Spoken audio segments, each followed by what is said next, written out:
Welcome to New York, Steven. Thank you very much. I'm glad to be a part of the New York Rangers. Now, I know you said that you had some really good talks with the Rangers. You knew that they were very interested, but yet the shock and surprise of going as high as number 3, and especially the Rangers trading up to get you. Talk about the emotions of that all taking place. Yeah, I mean, I had no idea I was going to go this high. I mean, I knew they were interested, and I got a call from one of the scouts the other day saying, we don't have that many picks. I mean, we're trying to get trades, so I mean, whatever happens, happens.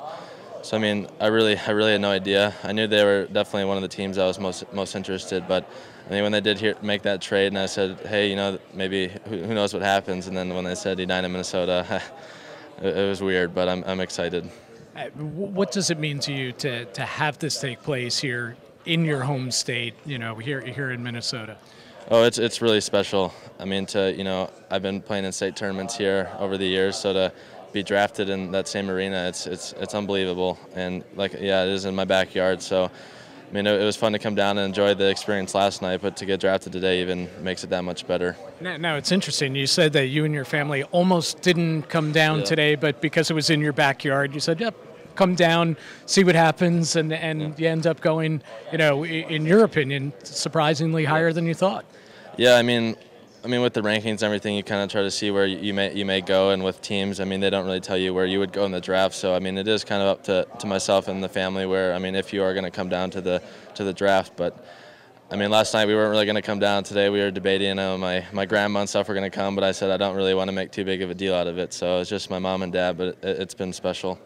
You said Mom was pretty fired up when your name got called. Yeah, she was. She hopped a little bit and made a funny noise, and then she just was ecstatic. So, if you were a scout watching Steven Fogarty play, how would you fill out the report?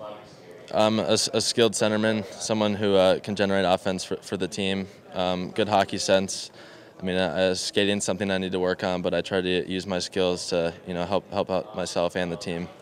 Now, as a Minnesota kid, I would assume you might have followed the Wild a little bit, and a guy by the name of Marian Gaborik. And, of course, he's on Broadway now, right. And you might be able to go to camp and maybe play with him one day at the Garden. Your thoughts about that? Yeah, I mean, growing up in Minnesota, Marian Gaborik was definitely the stud here. So, I mean, I've been watching him at New York, and he's had a great career. So, I mean, it's exciting to be part of the same team, and then maybe some point down the road be able to play with him. And when you come to the draft table and, they're slipping you the original 6 Ranger uniform and you're meeting guys like Mark Messier and Adam Graves, what's that like for a kid? I mean, I was pretty much shaking the whole way down the stairs, and when I got to the table, I mean, it was kind of all a blur to me, but to, get drafted to such a, historic franchise, it's really unbelievable. Well, listen, Steven, welcome to the New York Rangers organization, and congratulations. Thank you very much. I'm glad to be a part of it.